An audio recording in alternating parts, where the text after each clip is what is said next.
மாறு வேடத்தில் உலாவுகின்ற மர்ம மனிதர்கள். இந்த பச்சோந்தி அடியான் வன்னியில் 2004 இல் சமாதான ஒப்பந்த இறுதி காலத்தில் வன்னியை நோக்கி வேலை தேடி வருகிறான். அரச ஊதுகுழல் வானொலியான வானம்பாடியில் பணிபுரிந்த இவனை அரச புலனாய்வாளர்கள் நன்கு பயிற்றுவித்து வேலை தேடல் என்ற போர்வையில் உளவு வேலைகளுக்காக வன்னிக்குள் அனுப்பி வைக்கப்படுகிறான். ஆரம்பத்தில் புலிகளின் மருத்துவ பிரிவிற்குள் நுழைந்த இவன் ஏற்கனவே திட்டமிட்டபடி காலப்போக்கில் புரட்சி நிலவன் என்ற புனைப்பெயருடன் புலிகளின் குரல் வானொலிக்குள் நுழைந்தான். நவம்பர் 27, 2007 அன்று ஆண்டு கிளிநொச்சி 156ஆம் கட்டை பகுதியில் அமைந்திருந்த புலிகளின் குரல் வானொலி மீது கிபீர் விமான தாக்குதல் நடத்தப்பட்டது. அந்த தாக்குதலில் இறுதி யுத்தத்தில் சரணடைந்து காணாமலாக்கப்பட்ட விளையாட்டுத்துறையை சார்ந்த போராளி ராஜாவின் துணைவியார் சுபா என்ற இசைவழி உட்பட 3 பணியாளர்களும் பல பொதுமக்களும் என பலர் கொல்லப்பட்டார்கள்.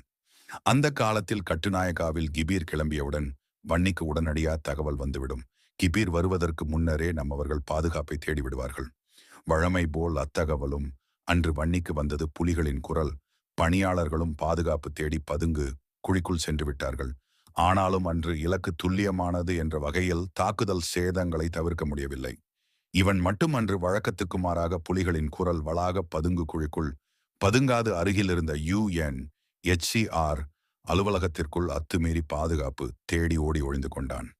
ஏனெனில் அவனுக்கு இன்று புலிகளின் குரல் வானொலி மீதே குண்டு தாக்குதல் நடக்கும் என்று ஏற்கனவே திடமாக தெரியும். தாக்குதலின் பின்னர் சந்தேகம் கொண்டு மோப்பம் பிடித்த புலிகளின் புலனாய்வு துறையினர் இவனை தேடிய போது இவன் இரவோடு இரவாக நெடுங்கேணி ஊடாக எஸ்கேப் ஆகி வவுனியா இராணுவ புலனாய்வாளர்களிடம் சென்றடைந்து விட்டான்.